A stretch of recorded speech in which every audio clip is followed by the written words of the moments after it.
बिस्मिल्लाहिर्रहमानिर्रहीम।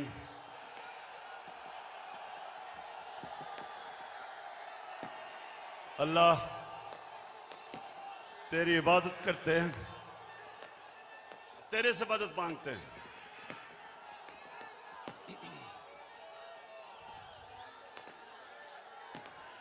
बहुत शुक्रिया, बहुत शुक्रिया, बहुत शुक्रिया। लाहौर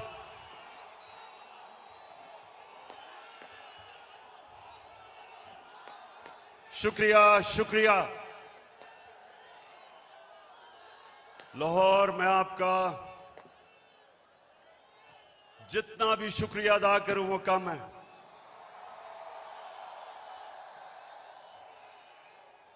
मुझे पता था कि आप मुझे मायूस नहीं करेंगे।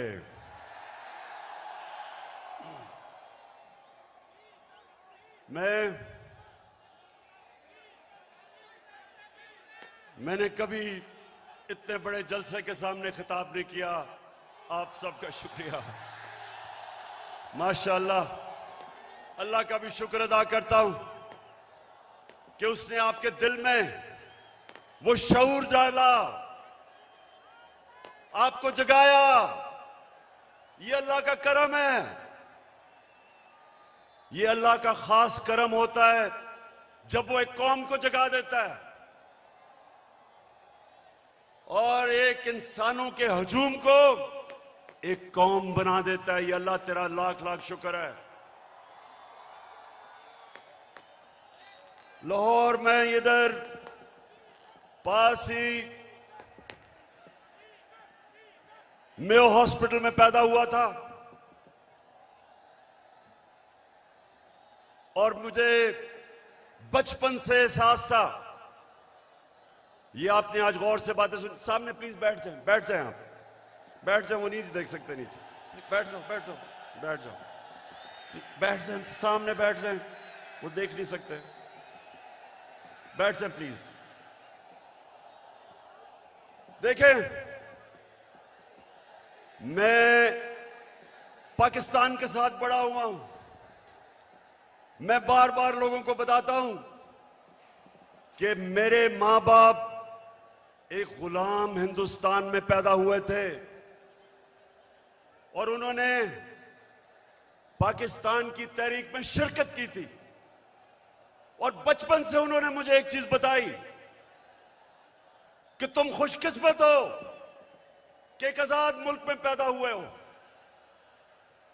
और मैंने जब क्रिकेट की ग्राउंडों के ऊपर अपने मुल्क का नाम ऊपर किया और हमारा पाकिस्तान आहिस्ता आहिस्ता आहिस्ता क्रिकेट की दुनिया में ऊपर जाना शुरू हुआ, तो हमें फख्र होता था कि हम वो पाकिस्तानी हैं जो एक आजाद पाकिस्तान को दुनिया में उठा रहे हैं।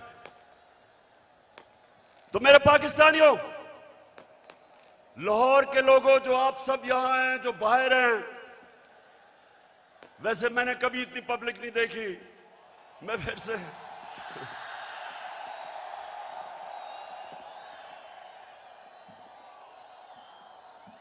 आप जितने भी लोग आज मेरी बात सुन रहे हैं, बड़े गौर से आज मेरी, क्योंकि मैंने आज आपको लाएमल देना है कि हमने ये ना गुलामी कबूल करनी है, ना ये इंपोर्टेड हुकूमत कबूल करनी है। और ये अब आपको पता चला है कि सिलेक्टेड हुकूमत क्या होती है। जो बाहर से सिलेक्ट होके लोगों के ऊपर मुसल्लत की जाती है, ये होती है सिलेक्टेड हुकूमत। जो डरती है इलेक्शन से, जो साजिशों से, जो पैसे लगा के, जमीन खरीद के, बाहर जो साम्राज्य उनकी जूते पॉलिश करके जो आज ऊपर हमारे मुल्क पे मसल्लत की गई है। तो मैं आज आपको लाएमल दूंगा कि मैं किसी सूरत इस हुकूमत को कबूल नहीं करूंगा। मैं इन गुलामों को और पाकिस्तान के करप्ट तरीन लोगों को मैं कभी कबूल नहीं करूंगा। और मैं अभी आपको लाएमल देता हूं, लेकिन उससे पहले यह साजिश क्यों हुई? मेरे लाहौर के लोगों, जरा थोड़ा सा सब्र से सुने, यह साजिश हुई क्यों। मैं जब से वजीर आजम बना, मेरी सबसे बड़ी कोशिश यह थी कि हमारी आजाद फॉरेन पॉलिसी बने। आजाद फॉरेन पॉलिसी का मतलब यह कि हम जो भी फैसले करें अपने लोगों के मफादात के लिए करें। मैं अपने लोगों को किसी बैरूनी मुल्क की उनके मफादात के लिए कुर्बान ना करूं। मेरे फैसले मेरी कौम के लिए हों।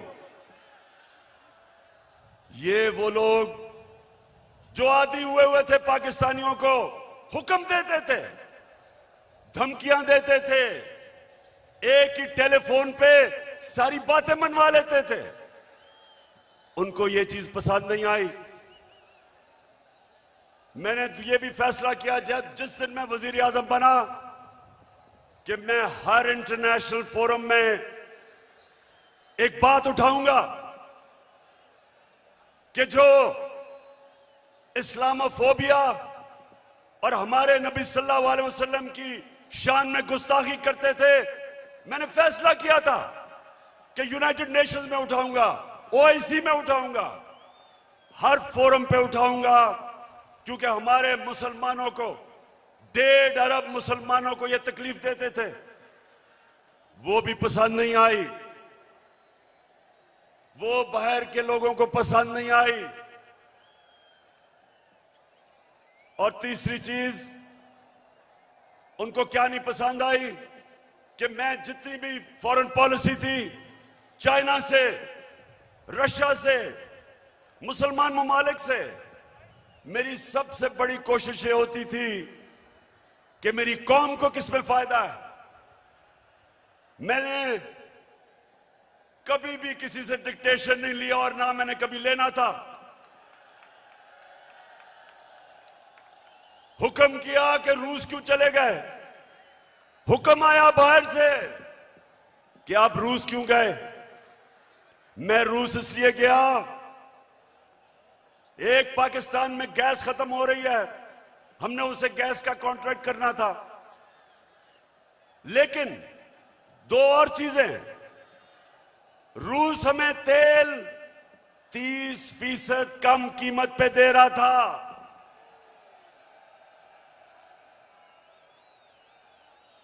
तेल 30% कम कीमत पे, इसका मतलब कि पेट्रोल और फजलुर रहमान को 30% कम पे हम बेच सकते थे।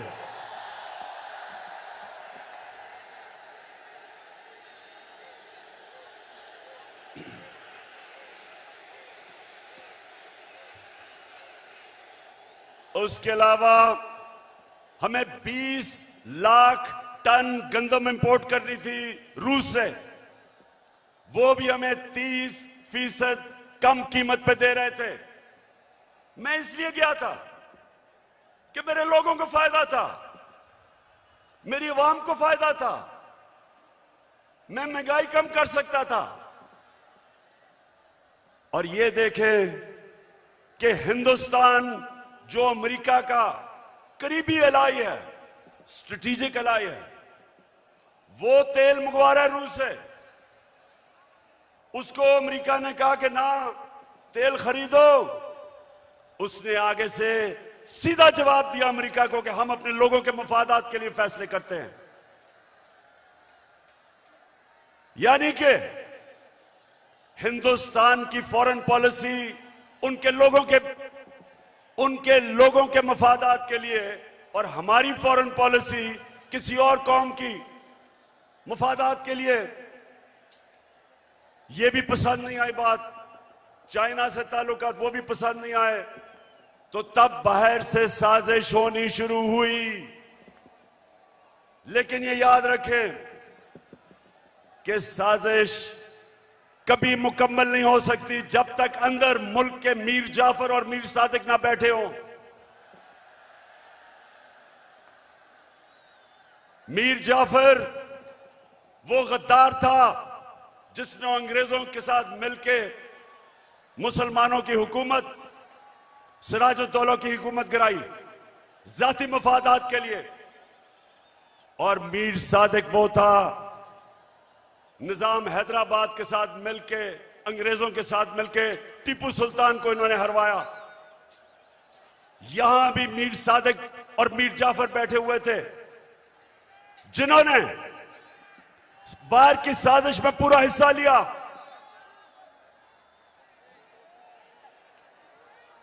क्या हुआ?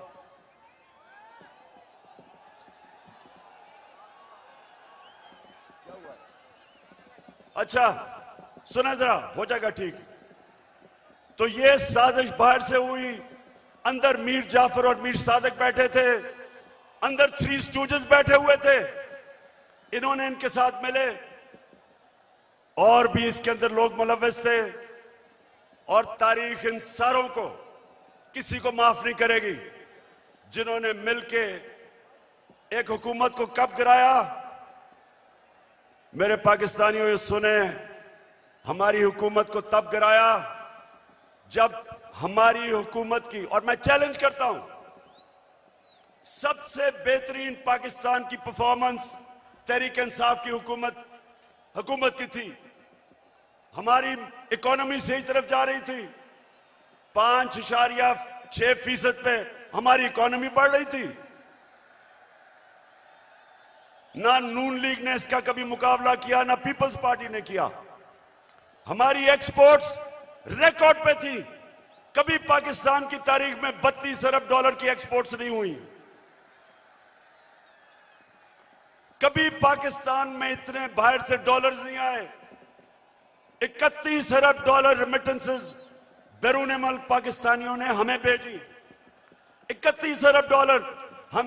हम जब हुकूमत में आए थे 19 अरब डॉलर थी।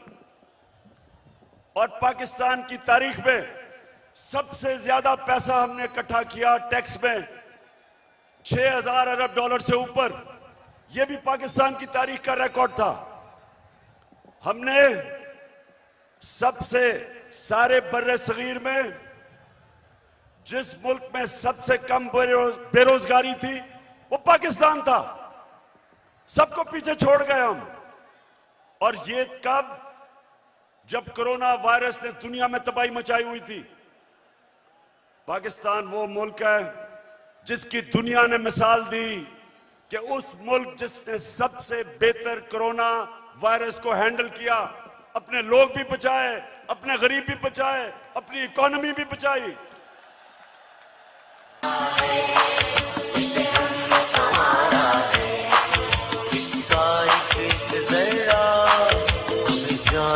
प्यारा है। और अपने किसानों को, लाहौर के लोगों सुनो, हमने अपने किसानों को कैसे फायदा पहुंचाया। शुगर माफिया जो किसानों को कीमत पूरी नहीं देता था, टाइम पे पैसे नहीं देता था, क्योंकि सारे ताकतवर सियासतदान दोनों पार्टीज में शुगर माफिया का हिस्सा थे। हमने आके शुगर माफिया का मुकाबला किया, किसानों को पैसे दिलवाए ठीक टाइम पे और उनको कीमत सही मिली। उन्होंने अपनी जमीन पे लगाया। और पाकिस्तान की तारीख में 5 फसलों में की तारीख में सबसे ज्यादा पैदावार पाकिस्तान की तारीख में एक पिछले साल हमने किया। गंदम की रिकॉर्ड पैदावार, गन्ने की रिकॉर्ड पैदावार, मकई की रिकॉर्ड पैदावार, आलू की रिकॉर्ड पैदावार, चावल की रिकॉर्ड पैदावार, यह हमारे दौर में हुआ।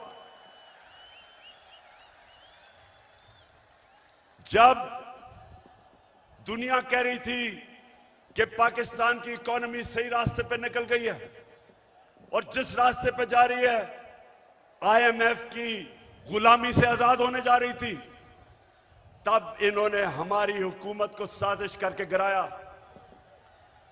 पहले हुकूमतें गिरती थी, 2 दफा बेनजीर की हुकूमत गिरी, 2 दफा नवाज शरीफ की 90 की दिहाई में। जब भी गिरी करप्शन पे गिरी। मैं चैलेंज करता हूं, बताएं कि क्या इमरान खान ने कोई लंदन में फ्लैट लिए, कोई फैक्ट्रियां लगाई? मेरे पे आज इल्जाम लगाया जा रहा है कि जनाब तोशा खाना से इसने कोई चीजें ली। जरा लाहौरियों जरा सुनो, तोशा खाना है क्या? समझो पहले ये क्या है। जो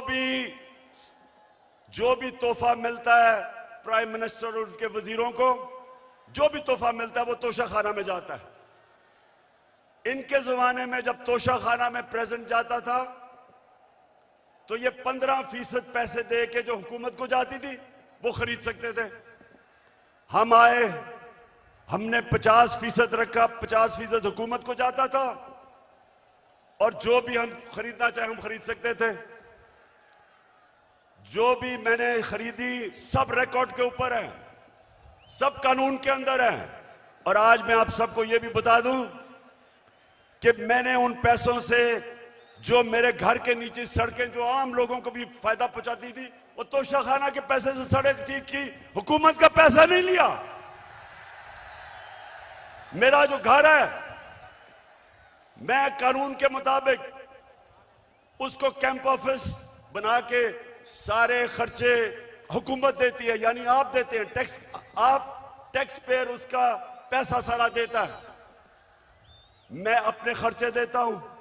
मैं कोई ना लाहौर का घर ना वहां कैंप ऑफिस नहीं किया, अपने पैसे से वो चलाया। जो दीवार नीचे बनानी थी सिक्योरिटी फेंस, गवर्नमेंट से पैसे नहीं लिए, अपना ऑफिस चलाया, गवर्नमेंट से पैसे नहीं लिए। और ये लोग जो आज प्रोपेगेंडा कर रहे हैं, मैं चैलेंज करता हूं कि तुम्हारे मैं चैलेंज करता हूं कि कभी पाकिस्तान की तारीख में किसी प्राइम मिनिस्टर ने अपने ऊपर इतना कम पैसा खर्च नहीं किया जो मैंने किया। चैलेंज करता हूं।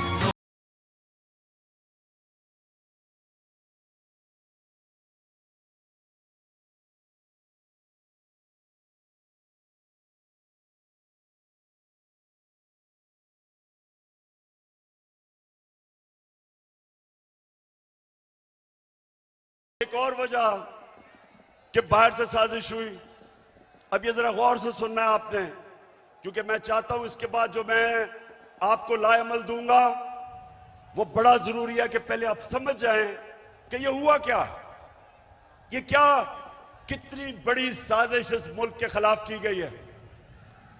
एक और हमारे साम्राज्य जो बाहर बैठे हुए हैं, एक और मसला क्या था कि मैं पहले दिन से, जिस दिन जनरल मुशर्रफ घुटने टेक गया एक टेलीफोन कॉल की अमेरिका से और उनकी जंग में लेके गया, मैं पहले दिन से इसके खिलाफ था।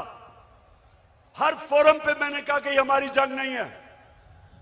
हर जगह मैं कहता गया कि पाकिस्तानियों को कुर्बान कर रहे हो किसी और की जंग में। और मैंने ये भी कहा कि अफगानिस्तान में कोई मिलिट्री सोल्यूशन नहीं है, बातचीत से मसला हल होगा। मुझे बुरा भला कहा गया, तालिबान खान कहा गया, मुझे कहा मैं दहशतगर्दों के साथ हूं, मेरी पूरी कैरेक्टर असैसिनेशन हुई। लेकिन मैं क्यों कह रहा था कि हमारी जंग नहीं है? क्योंकि मेरे पाकिस्तानियों, फॉरेन पॉलिसी बनती है, बार बार अपने ज़हन में डाल लो, अपने लोगों के फायदे के लिए। कौन से मुल्क अपने आप को किसी और मुल्क के लिए कुर्बान करता है? 80,000 हमारे लोग शहीद हुए, 6,500 हमारे फौज के नौजवान शहीद हुए, हमारा कबायली इलाका उजड़ गया, 100 अरब से डॉलर से ज्यादा मुल्क को नुकसान हुआ। कभी कोई कमीशन बैठी, कभी किसी ने यह सोचा कि ये किसने हमें इस जंग में लेके गया ताकि आगे से हम इस तरह की हिमाकत ना करें। तो जब मेरे से इंटरव्यूअर ने पूछा क्या आप अमेरिका को बेस देंगे, क्या कहा मैंने? और क्या आप मेरे से कोई और उम्मीद रखते थे? एब्सोल्युटली नॉट के अलावा कोई उम्मीद रखते थे? क्योंकि मेरा जीना मरना पाकिस्तान में है। ये मेरा मुल्क है, ये मेरे लोग हैं। मैं क्यों अमेरिका के लिए अपने लोगों को कुर्बान करूं? तो ये भी उनको तकलीफ थी। उनको चाहिए थे चेरी ब्लॉसम बूट पॉलिश करने वाले, जो कहता कि बेगर्स आर नॉट चूजर्स, यानी कि क्योंकि हम मकरूज हैं, हम गुलाम हैं, हम आपके जूते पॉलिश करेंगे। पाकिस्तानियों, ये याद रखो, मैं बार बार आपको एक चीज कहता हूं, कभी कभी किसी जमात को वोट ना दो जिनके लीडर्स के पैसे जायदादें मुल्क से बाहर पड़ी हैं, कभी उनको वोट ना दो। ठीक करेगा सब कप्तान, नया बनेगा पाकिस्तान, नया बनेगा पाकिस्तान, नया बनेगा पाकिस्तान, डट के खड़ा है अब इमरान, नया बनेगा पाकिस्तान, डट के खड़ा है अब इमरान, ठीक करेगा सब कप्तान। क्योंकि जिधर इनके पैसे बाहर पड़े हैं, इनकी जायदादें बाहर पड़ी हैं, इनकी प्रॉपर्टीज बाहर हैं, इनके ऑफशोर अकाउंट्स बाहर हैं, ये याद रखें, ये कभी साम्राज्य का प्रेशर बर्दाश्त नहीं कर सकते। ये वो करेंगे जो उनको हुक्म मिलेगा। उनको इस तरह के करप्ट गुलाम पसंद इसलिए हैं कि ये हमेशा उनके सामने झुके रहेंगे। 400 ड्रोन अटैक हुए पाकिस्तान में। पाकिस्तानियों, 400 ड्रोन अटैक हुए यहां। कोई दुनिया में मिसाल ही नहीं कि जिस मुल्क के लिए आप जंग लड़ रहे हैं वो आपके ऊपर ही बमबारी कर रहा है, इसकी कोई मिसाल नहीं मिलती।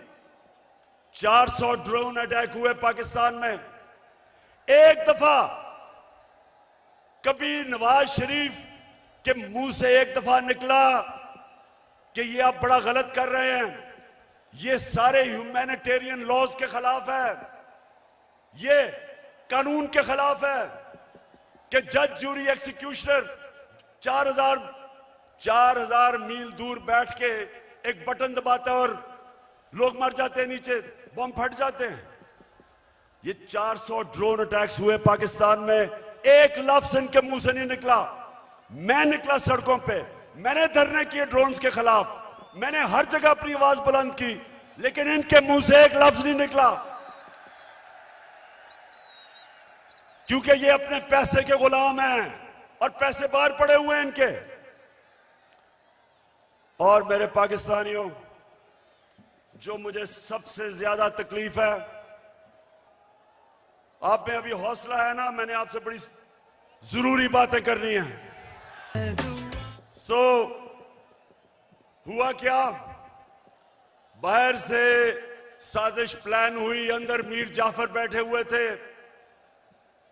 हमें एक मुरासला आता है, हमारे एम्बेसडर से मीटिंग होती है एक अमेरिकी ऑफिशियल की, और उधर वो उसको क्या कहता है, ये जरा सुने, तकब्बर सुने जरा, उसका तकब्बर। हमारे एम्बेसडर को कहता है कि अगर तुमने इमरान खान को इस नो कॉन्फिडेंस मोशन में ना हराया तो पाकिस्तान को बड़ी मुश्किलों का सामना करना पड़ेगा। तकब्बर सुने, 22 करोड़ हमारी अवाम, दुनिया का 5वां 6वां बड़ा मुल्क, और एक ऑफिशियल हमारे एम्बेसडर को कह रहा है कि अगर तुमने इमरान खान को, ये जो उसके खिलाफ नो कॉन्फिडेंस मोशन आ रहा है, अभी आया नहीं था, उसको पहले ही पता था, कहता कि अगर ये आपने इसको ये अगर कामयाब ना हुआ इसके खिलाफ तो पाकिस्तान को बड़ी मुश्किलों का सामना करना पड़ेगा। लेकिन अगर कामयाब हो गया, और ये सुनो मेरे पाकिस्तानियों, कहता अगर कामयाब हो गया तो हम पाकिस्तान को माफ कर देंगे।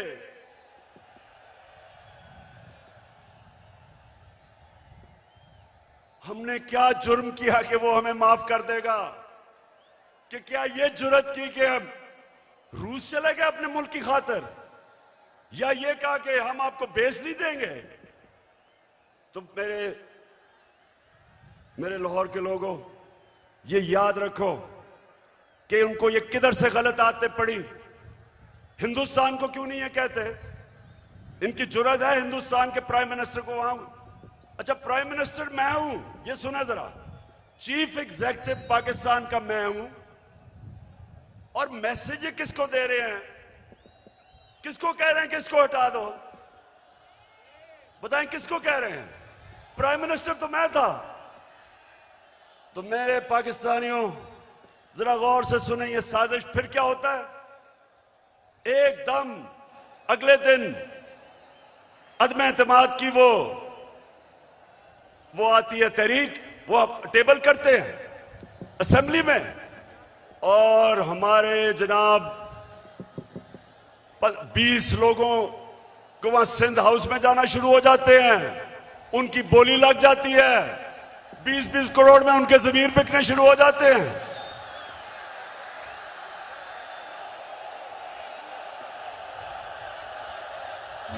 मैं तो देखूंगा, मैं तो देखूंगा, तुम भी देखोगे।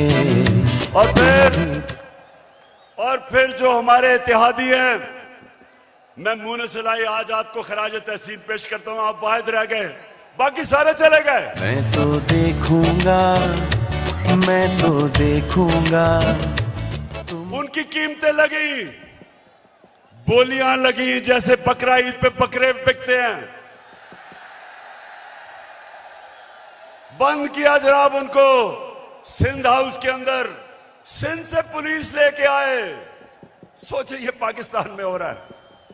मैं अपनी आज बड़े अदब से मैं अपनी अदालतों से पूछता हूं कि क्या ये आइन के खिलाफ नहीं है, ये कानून के खिलाफ नहीं है कि बिक रहे हैं बकरों की तरह? अवाम से वोट लेके आए हमारे टिकट पे, और वहां जाके उनकी बोलियां लग गई। यानी ये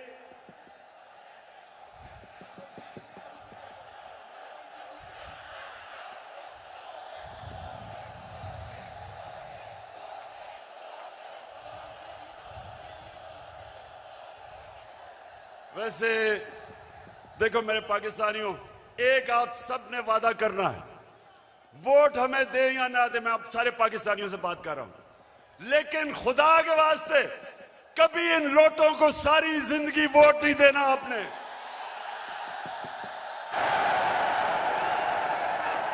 जमीर फरोशों को, जिनका ना कोई दीन है ना ईमान है, ना उनमें शर्म है, कि सारी जिंदगी उनके बच्चों के ऊपर धब्बा लगेगा कि ये हैं वो लोग जिन्होंने अपने आप को बेचा, अपने जमीरों को बेचा। सारी जिंदगी के लिए इनके ऊपर एक मोहर लगे कि कभी ये सियासत के पास ना आए। जिन जिन हलकों में ये जाएंगे, मेरी कौम पाकिस्तानियों, अगर आपने इनको किसी भी हलके में जीतने दिया, आप इस मुल्क से गद्दारी करेंगे।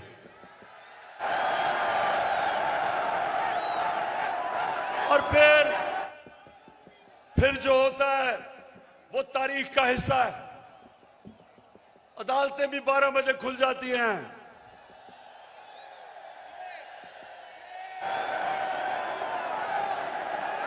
मेरे यहां दोनों स्पीकर बैठे हुए हैं, एक्स स्पीकर असद कैसर भी बैठा हुआ है और कासिम सूरी, दोनों हीरो हैं।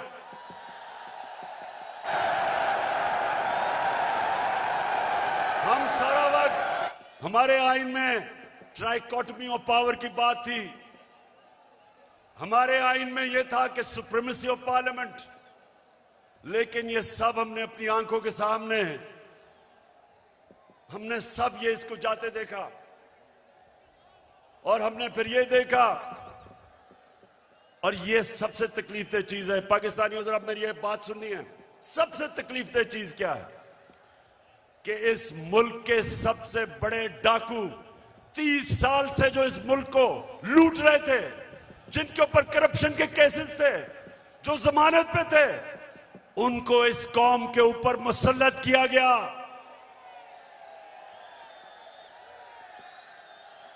पाकिस्तानियों, मैं, मेरे से बेहतर शायद कोई भी पाकिस्तान की सियासत में ना अमेरिकनों को जानता है, ना यूरोपियंस को जानता है जो मैं जानता हूं।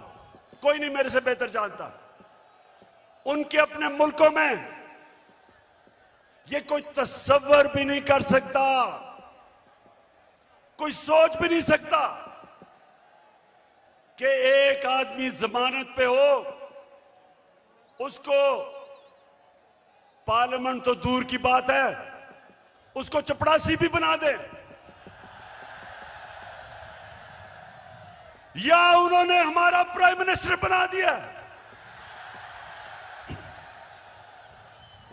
और उसके बेटे को, जो सारा लाहौर जानता है कि हर एक एक चीज के ऊपर रिश्वत लेता था, उसको चीफ मिनिस्टर का कैंडिडेट बना दिया। मैं ये सोचता हूं, आज मेरे पाकिस्तानियों सुनो जरा, मैं ये सोचता हूं क्योंकि मैं उन माशरों को बड़ी अच्छी तरह जानता हूं कि वो हमें कितनी हकारत से देखते हैं। हमें वो क्या समझते हैं कि चोरों के हमारे ऊपर मुसल्लत कर दिया। खुद सोचो, 20 साल ये जो आज बैठे हुए हैं, ये एक दूसरे को चोर कहते रहे हैं। क्या ये चेरी ब्लॉसम ने नहीं कहा था कि मैं आसिफ जरदारी का पेट फाड़ के पैसा निकालूंगा? ये क्या लोगों को बेवकूफ समझते हैं? क्या नवाज शरीफ ने 2 दफा आसिफ जरदारी को जेल में करप्शन पे नहीं डाला था? और क्या आसिफ जरदारी ने हुदैबा पेपर मिल का अरबों रुपए का केस नवाज शरीफ और शहबाज शरीफ पर नहीं किया था? और क्या ये दोनों मिलके फजल रहमान को डीजल नहीं कहते थे?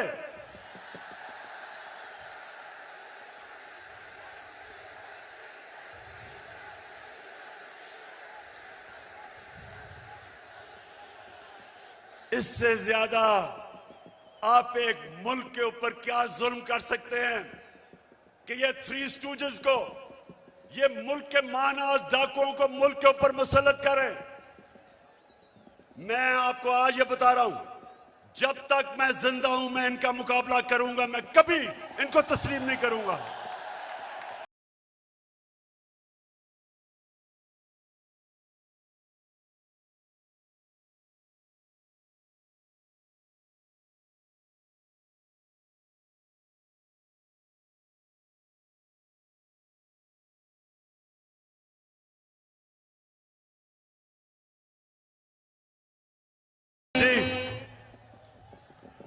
पाकिस्तानियों, अब ये जरा मेरी बात सुना।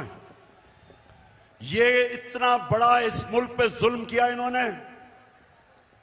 कि आपको अंदाजा नहीं कि ये जो हमारे माशरे को करेगा, एटम बम भी नहीं कर सकता।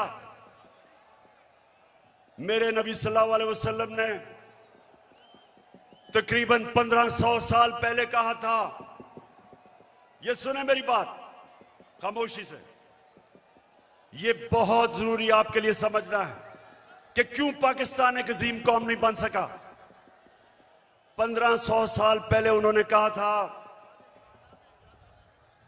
मेरे पाकिस्तानियों, 1500 साल पहले उन्होंने कहा था कि वो कौमें बर्बाद हो जाती हैं जो छोटे चोरों को पकड़ के जेल में डालती हैं और बड़े डाकुओं को उनका निजाम पकड़ नहीं सकता।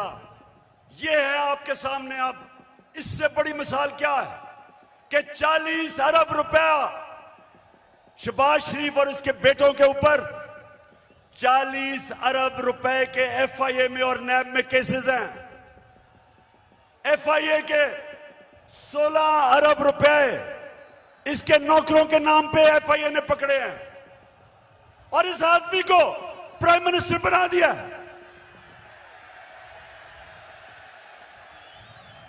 मैं आज सारी दुनिया से पूछता हूं, अपनी सारी कौम से पूछता हूं कि मुझे यह बताएं आप कि वो जो एफआईए के, और मैं उनको खराज तहसीन पेश करता हूं एफआईए के ऑफिसर्स को जिन्होंने इसके केस निकाले और पकड़े। जब इसका बेटा सलमान शहबाज बाहर भाग गया जब उसे पता कि एफआईआर पकड़ने लगी है। उससे पहले दामाद इनकी अपनी हुकूमत में, जब नून लीग की हुकूमत थी, इसका शहबाज शरीफ का दामाद बाहर भागा करप्शन के केसेस से डर के। नवाज शरीफ के दोनों बेटे बाहर भागे क्योंकि वो बता नहीं सकते थे कि अरबों रुपए की प्रॉपर्टीज इनके पास लंदन में किधर से आई। इसहाक डार प्राइम मिनिस्टर के प्लेन पे नून लीग की हुकूमत में बाहर भागा, उसके बेटे बाहर भागे हुए हैं। ये लोगों को हमारे ऊपर मुसल्लत किया जा रहा है।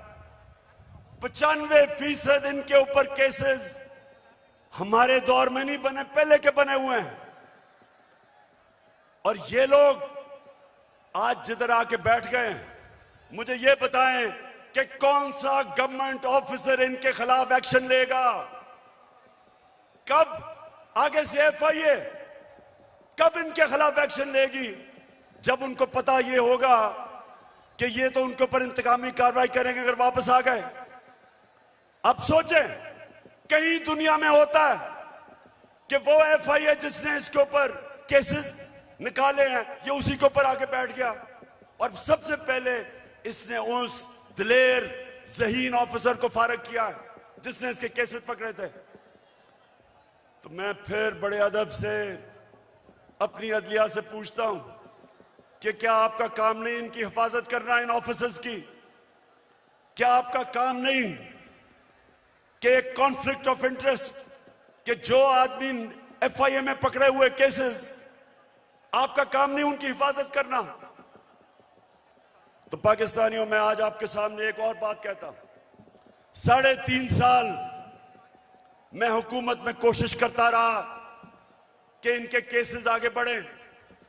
3.5 साल में कोशिश करता रहा। पुराने केसेस थे इनके, जरदारी के ऊपर अरबों रुपए के केस थे, उसकी और उसकी वो जो ओमनी ग्रुप, बिलावल भुट्टो को भी उसी अकाउंट से पैसा जा रहा है, फेक अकाउंट से, जिधर रेहान अली को पैसा जा रहा है। साफ ओपन एंड शट केस। वो जो सिंध का चीफ मिनिस्टर है उसके ऊपर पूरा केस ओपन एंड शट, लेकिन कुछ होता ही नहीं था। मेरे नीचे ना नैब भी मेरे नीचे नहीं, अदलिया आजाद। क्या कर सकते थे? 100 एफआईए के केसेस जो इसके ऊपर हुए और वो भी डर डर के बेचारों ने किया। तो मेरे हाथ में क्या था? और जिनके हाथ में पावर थी, मैं आज आपको यह कहना चाहता हूं कि वो करप्शन को बुरा ही नहीं समझते थे। उनके लिए करप्शन बड़ी चीज ही नहीं थी। उनके ख्याल में कि ये जो करप्शन है ये तो होती है, और उन्होंने, क्योंकि वो करप्शन को बुरा नहीं समझते थे, ये सबसे बड़ा इस मुल्क के ऊपर अलमिया है कि आज जिन लोगों को जेल में होना चाहिए था वो आज या वजीर बन गए और या प्राइम मिनिस्टर बन गए हैं और या वजीर आला बनने की कोशिश कर रहा है। तो पाकिस्तानियों, ये कौम ये बर्दाश्त नहीं कर सकती, कोई कौम ये बर्दाश्त नहीं कर सकती।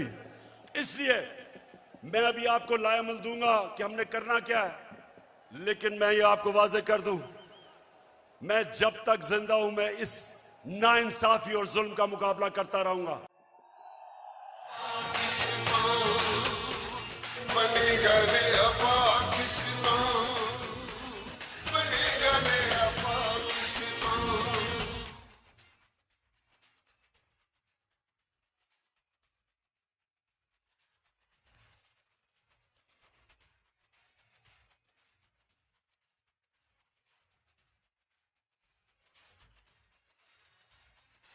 धरती मिसाल होगी अमनो अमान की।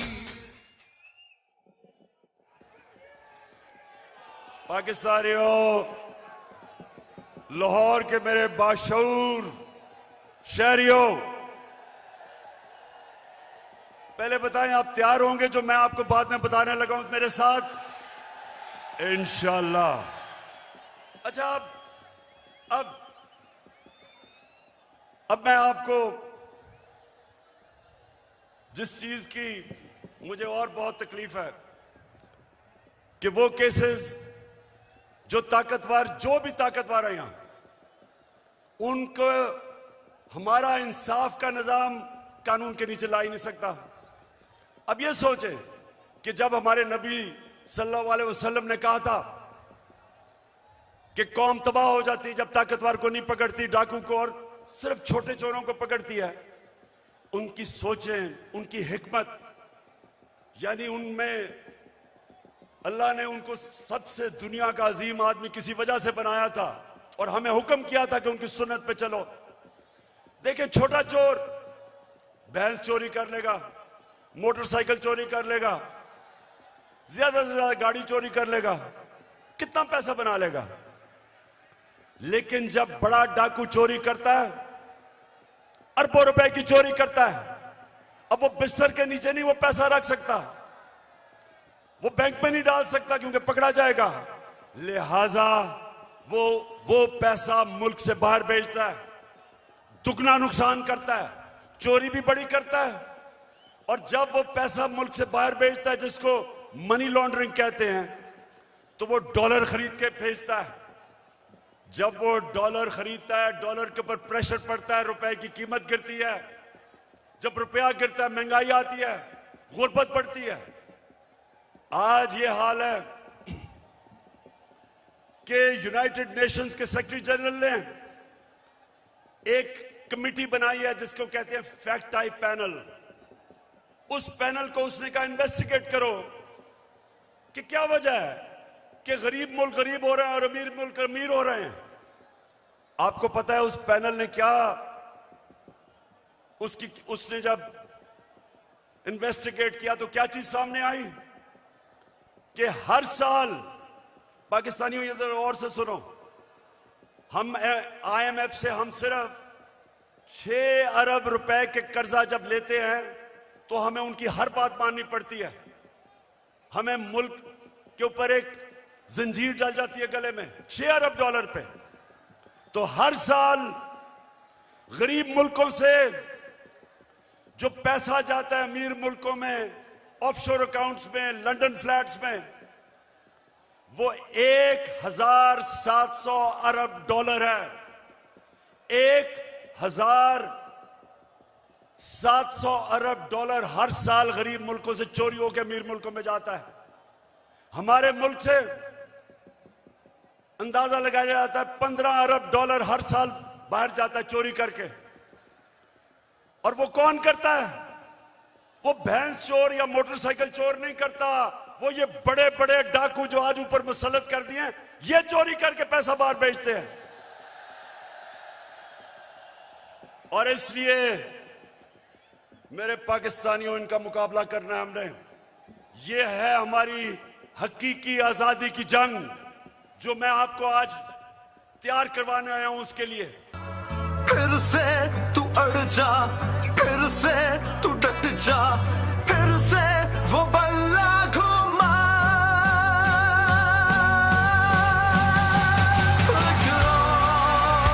कदम बढ़ा,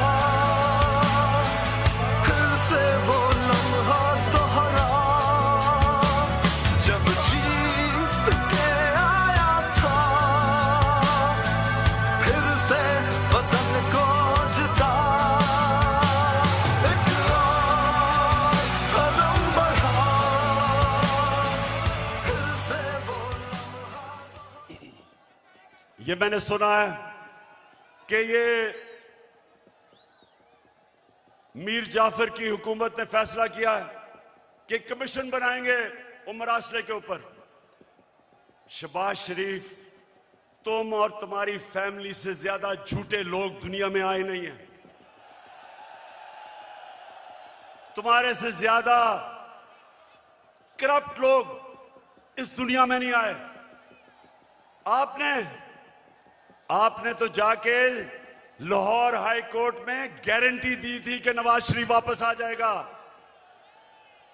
नवाज शरीफ ने नेशनल असेंबली में खड़े होकर कहा, जब पैनामा में ये पकड़े गए, पैनामा में क्या हुआ था?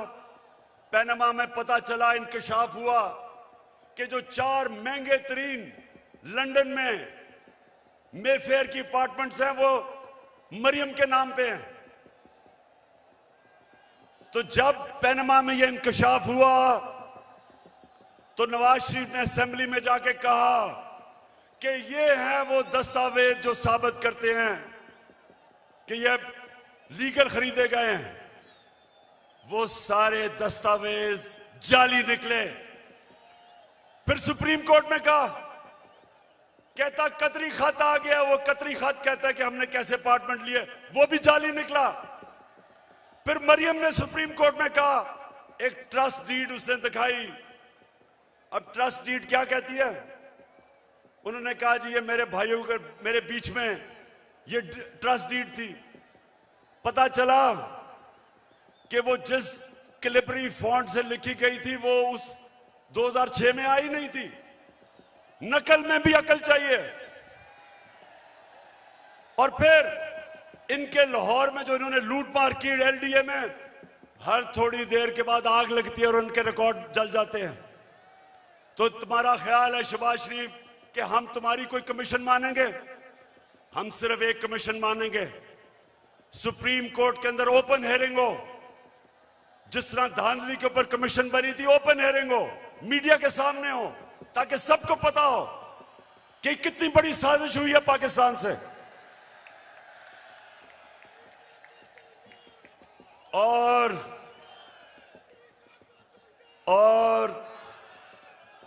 ये जो भी चीफ इलेक्शन कमिश्नर है, ये जो चीफ इलेक्शन कमिश्नर है, इसको तो नून लीग के अंदर कोई ऑफिस का ओहदा दे दो। इसका जितना इसने तहरीक इंसाफ के खिलाफ काम किया आके, मैं तो कहता हूं कि नून लीग के लोग भी शर्म आती है उनको काम करते हुए कि सारे फैसले हमारे खिलाफ। फॉरेन फंडिंग केस क्या है? हमें बैरून मुल्क पाकिस्तानियों ने पैसे भेजे, वो पाकिस्तानी जो कि 31 अरब डॉलर इस मुल्क को भेजते हैं जिस पे पाकिस्तान चलता है, वो फॉरेन फंडिंग नहीं है। और हमने इनको बार बार कहा है कि जब भी आप इन्वेस्टिगेट करें तो नून लीग की भी साथ इन्वेस्टिगेशन करें, पीपल्स पार्टी की भी करें। और लाहौर के लोगों, मैं आपके सामने दावा करता हूं कि जब भी हमारी सामने इन्वेस्टिगेशन होगी, दूध का दूध पानी का पानी हो जाएगा। एक पार्टी होगी पाकिस्तान की तारीख में जो पॉलिटिकल फंड रेजिंग करती है, लोगों से पैसे इकट्ठे करती है। इनके पैसे वो बिजनेसमैन देते हैं जिनके साथ मिलकर ये पैसे बनाते हैं, उनको कॉन्ट्रैक्ट्स दिलवाते हैं, फिर उनसे पैसे लेते हैं। एक एक का नाम भी मुझे पता है। उनसे पैसे लेते हैं, इनके पास कोई फंड रेजिंग का तरीका नहीं है। तो मैं चैलेंज करता हूं कि अगर हिम्मत है तो हम तीनों के इकट्ठे केस सुनो, ताकि सारी कौम को पता हो, सारी कौम के सामने आए कि किससे सही माने में पैसे इकट्ठे करें और कौन 2 नंबरी से पैसे इकट्ठे करता है। वतन की हालत को सुधारो, तब्दीली आ गई है यारो।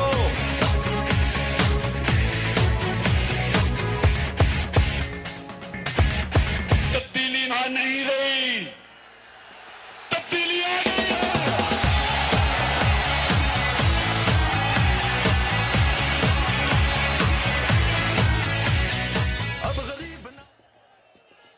वैसे मैं सोचता हूं ये नून लीग के और पीपल्स पार्टी के लोगों को मैं सोचता हूं, और वो डीजल वाले के लोगों को भी,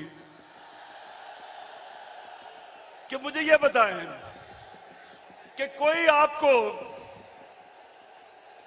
आपको शर्म नहीं आती कि वहां जरदारी फैमिली के अलावा कोई नहीं आता ऊपर, यहां शरीफ फैमिली के अलावा कोई नहीं आता, उधर फजल रहमान के बेटों के अलावा कोई नहीं आता। कोई आपको शर्म नहीं आती कि किसी में सलाहियत नहीं ऊपर आने की? हमारी पार्टी में क्यों नहीं है? बताएं मेरा कौन सा रिश्तेदार है? बताएं कौन है रिश्तेदार, कौन सा दोस्त है मेरा पावर में? क्योंकि मेरिट के ऊपर चल रहे हैं हम। ये खानदानी पार्टीज, मैं इनके ऊपर हैरत मुझे होती है कि क्यों नहीं इनको अजीब लगता कि वो एक बच्चे को बाहर से उर्दू उसको पूरी आती नहीं, उसके सामने बड़े बड़े झुके हुए होते हैं। वो जब नवाज शरीफ प्रेसिडेंट ओबामा को मिला पर्चियां पकड़ के, तो जिसकी काम पे टांग रही थी, 14 साल हो गए, उर्दू नहीं आ रही सही तरह, करते करते में फर्क ही नहीं पता चलता उसको। तो दूसरी तरफ वो मरियम तैयार है, जिसने जिंदगी में 1 घंटे का काम नहीं किया, वो तैयार बैठी है। उसका बेटा तैयार बैठा है, उनके रिश्तेदार तैयार बैठे हैं सबके। तो कोई इनके लोगों को कोई एहसास नहीं कि ये हैं कौन, इनकी सलाहियत क्या है स्वाय चोरी करने के, कि इनके अलावा कोई ऊपर ही नहीं आ सकता। मैं आपसे आखिर में अब जो मैं बात करने आया था, आप सबको यहां इकट्ठा किया, उस पे मैं आने लगा हूं। तो मैं सबसे पहले पाकिस्तानियों, अब आपने थोड़ी सी जरा तहम्मुल से मेरी बात सुननी है, क्योंकि इसके लिए मैंने आज आपको बुलाया है। देखिए पाकिस्तानियों, आज वो दिन है, 84 साल पहले इल्लामा इकबाल इस दुनिया से गए थे। सामने उनका मज़ार है, और वो एक ऐसा इंसान था, शायद ही कोई ऐसा ज़हन 500 साल में मुसलमान दुनिया में आया हो। और इल्लामा इकबाल की जो पूरी कोशिश थी कि एक गुलाम कौम को उठाए, जिंदा करे गुलाम कौम को, उनकी इतनी शायरी है। लेकिन जो मुझे सबसे ज्यादा पसंद है, और आज जो मैं एक फिक्रा कहना चाहता हूं, कि उस रिस्क से मौत अच्छी है जिस रिस्क से परवाज में आती है कोताही।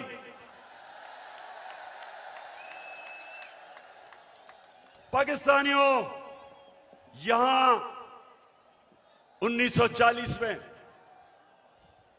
जब कायदे आजम ने पाकिस्तान की रेजोल्यूशन करारदाद पाकिस्तान पास की थी, तो वो क्यों एक इतनी बड़ी ख्वाब उन्होंने ये अनाउंस की थी कि हिंदुस्तान के मुसलमानों ने फैसला किया कि हम एक आजाद मुल्क में रहना चाहते हैं। ये पाकिस्तान सिर्फ इस खित्ते के मुसलमानों के लिए नहीं था, जो हिंदुस्तान में मुसलमान जो नहीं पाकिस्तान आ सके, उन्होंने भी वोट दी पाकिस्तान के लिए, क्योंकि पाकिस्तानियों बड़ी ख्वाब का नाम था पाकिस्तान। और पाकिस्तान का जो नारा था, पाकिस्तान का मतलब क्या, मैं ये चाहता हूं आज कि पहले आप ला इलाहा इल्लल्लाह का मतलब सही माने में समझ लें। ला इलाहा इल्लल्लाह का मतलब यह है कि वो एक इंसान को आजाद कर देता है, एक छोटे इंसान को एक अजीम इंसान बना देता है।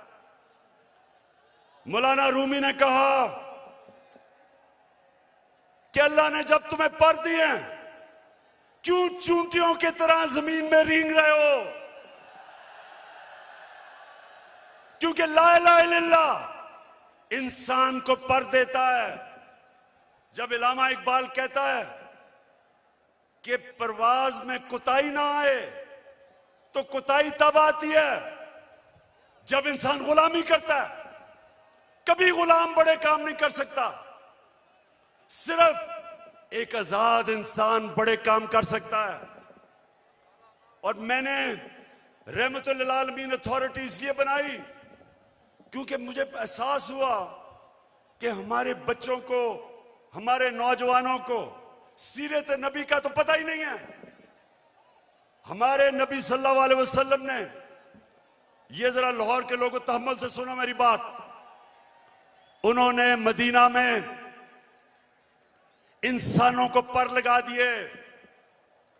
वो अरब जिनकी कोई हैसियत नहीं थी, 2 सुपर पावर थी दोनों तरफ, पर्शियन और रोमन एम्पायर, बैजेंटाइन एम्पायर, बीच में वो अरब जिनकी कोई हैसियत नहीं थी, मैंने इसलिए अपने बच्चों को फैसला किया कि हम सीरत नबी पढ़ाएं अपने नौजवानों को, ताकि आपको पता तो चले कि क्यों अल्लाह ने हमें हुक्म दिया है कि नबी के रास्ते पे चलो, क्योंकि उससे अजीम इंसान कभी आया ही नहीं, ना आ सकता है।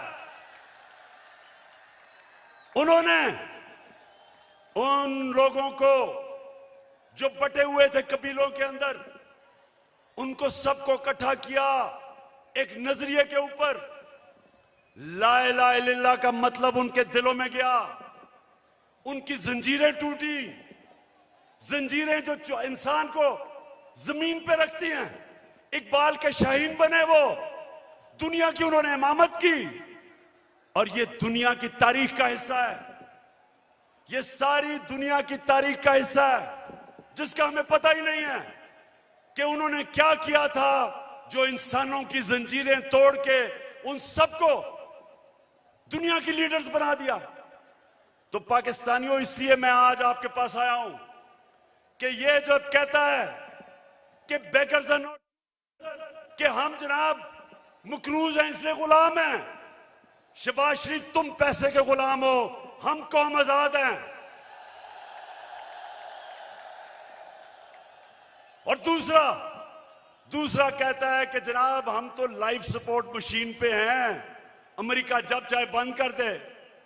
शर्म करो, शर्म करो कि 22 करोड़ लोगों को तुमने गुलाम बना के रख दिया, क्योंकि तुम खुद गुलाम हो, तुम्हारे पैसे बाहर पड़े हैं, अपने पैसों की पूजा करने वाले तुमने। हम जो एक बड़ी अजीम ख्वाब पाकिस्तान जो बनना था, आपने हमें चूंटियों की तरह जमीन पे रखा हुआ है। मैं आज आपको आजाद करने आया हूं, मैं आप आज से अहद लेने आया हूं कि हमने इकबाल का शाहीन बनना है। हमने किसी सूरत किसी के सामने झुकना नहीं है। हमने 22 करोड़ की एक ऐसी कौम बनना है, वो कौम बनना है। और मेरा लीडर कायदे आजम था, जो एक गुलाम हिंदुस्तान में भी आजाद आदमी था। तो पाकिस्तानियों, मैं चाहता हूं कि आप अपना मुकाम समझें। कुरान में अल्लाह कहता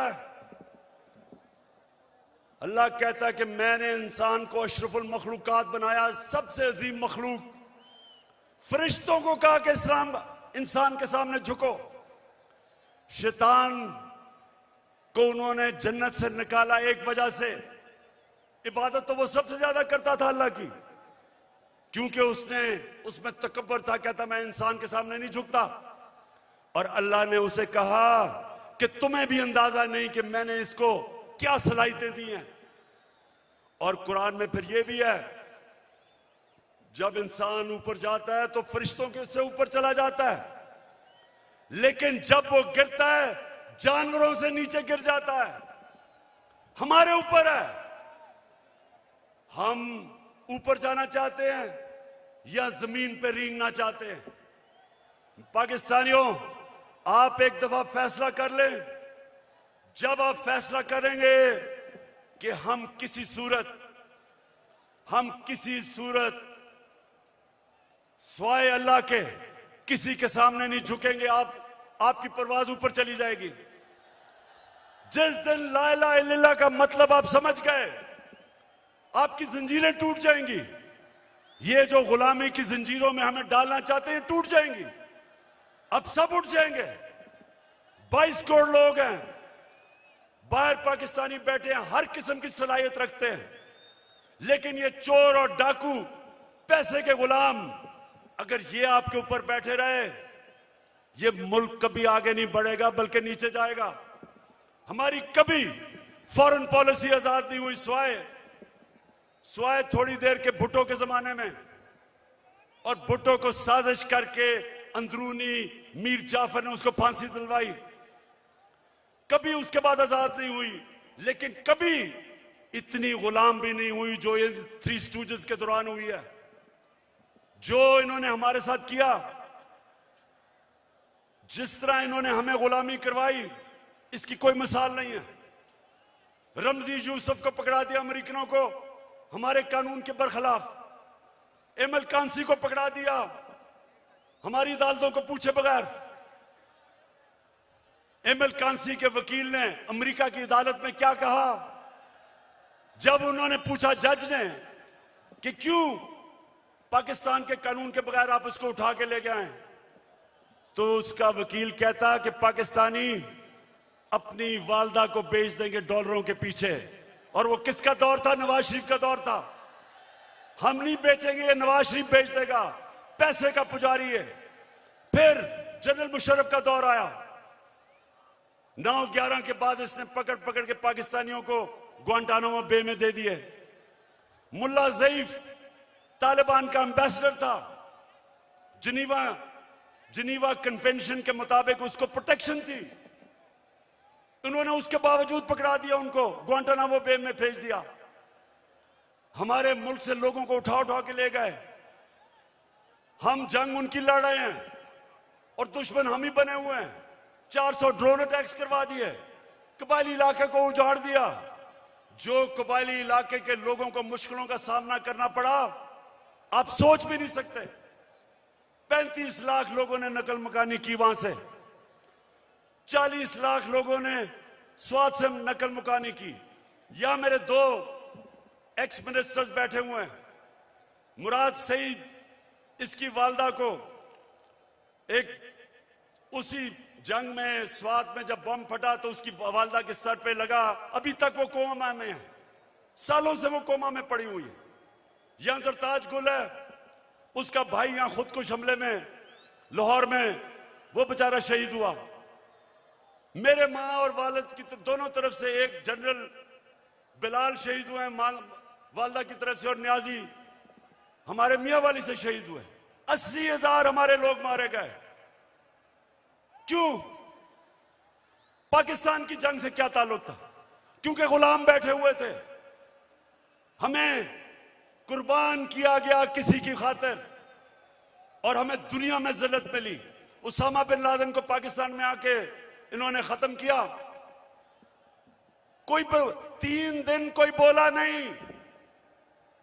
प्रेसिडेंट ओबामा अपनी किताब में लिखता है कि मुझे बड़ा खौफ था कि मैं सदर जरदारी को जब टेलीफोन करूंगा वो बड़ी मुजम्मत करेगा कि तुमने हमारे मुल्क में आके ये किया क्या। कहता जब 3 दिन के बाद मैंने जरदारी को टेलीफोन किया तो कहता मुझे मुबारक देनी शुरू कर दी उसने।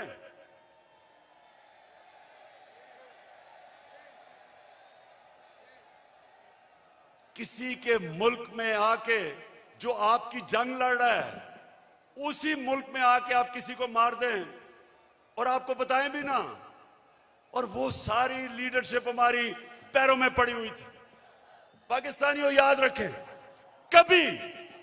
आपकी कभी दुनिया इज्जत नहीं करेगी जब तक आप अपनी खुद इज्जत नहीं करेंगे। तो मैं आज आपके पास जो पैगाम लेके आया हूं वो ये कि हमने फैसला किया है कि पाकिस्तान की हकीकी आजादी की तहरीक चलाना। हमारे ये मुखालिफ समझते हैं कि जी मीनार पाकिस्तान के बाद क्या होगा। कान खोल के सुन लो,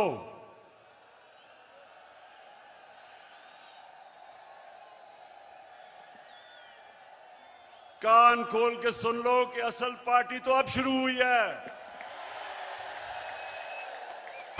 डट के खड़ा है अब इमरान, ठीक करेगा सब कप्तान। नया बनेगा पाकिस्तान, नया बनेगा पाकिस्तान, नया बनेगा पाकिस्तान। डट के खड़ा है अब इमरान, नया बनेगा पाकिस्तान। डट के खड़ा है अब इमरान, ठीक करेगा सब कप्तान। नया बनेगा पाकिस्तान, नया बनेगा पाकिस्तान, नया बनेगा पाकिस्तान। हमने सारे पाकिस्तान, ये मैं तहरीक इंसाफ को कॉल नहीं दे रहा, मैं अपने सारे पाकिस्तानियों को कॉल दे रहा हूं। बल्कि मैं नून लीग और पीपल्स पार्टी के लोगों को जो इस मुल्क में आजादी चाहते हैं, जिनको पता नहीं कि कितनी बड़ी साजिश हुई है, मैं उनको भी आज पैगाम दे रहा हूं कि आपने सबने तैयारी करनी है। गली गली, मोहल्ले मोहल्ले, शहरों में, गांव में आपने सबने तैयारी करनी, आज से शुरू करनी है। आपने मेरी कॉल की इंतजार करनी है जब मैं आप सबको इस्लामाबाद बुलाऊंगा।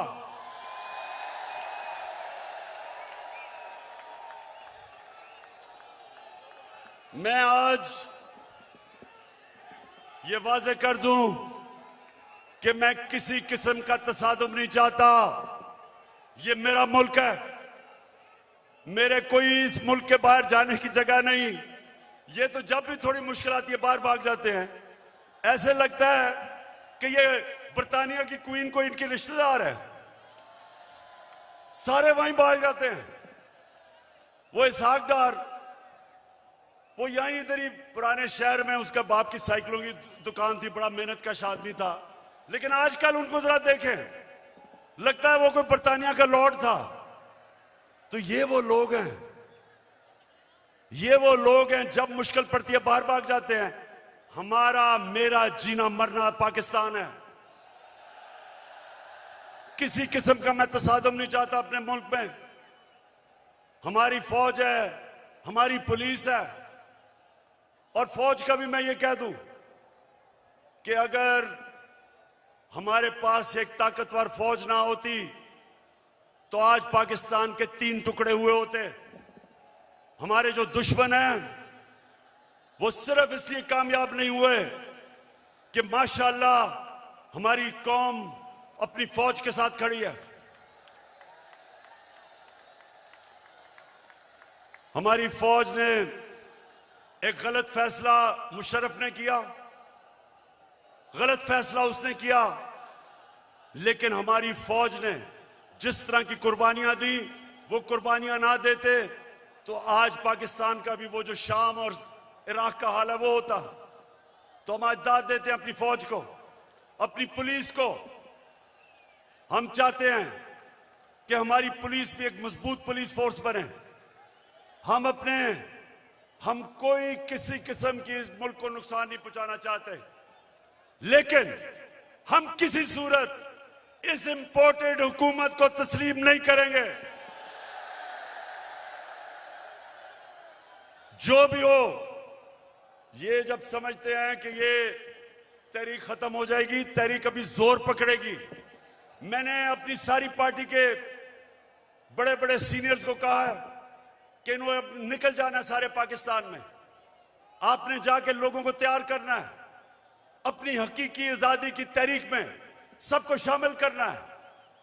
आपने अपने इलाकों से निकल के, और सीनियर लीडरशिप ने पाकिस्तान के उन इलाकों में जाना है ताकि लोग तैयार हों, मेरी कॉल की इंतजार करें।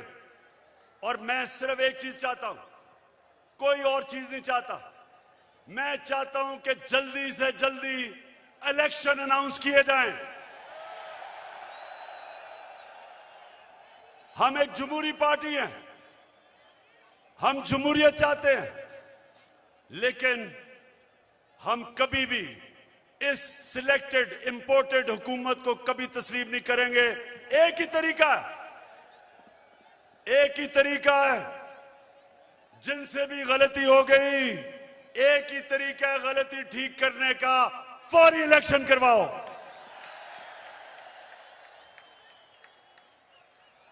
27वीं तारीख को मैं चाहता हूं मेरे पाकिस्तानियों,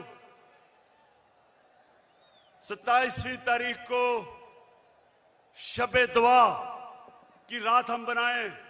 अल्लाह से दुआ करें कि हमारी हकीकी आजादी की तहरीक को कामयाब करे अल्लाह।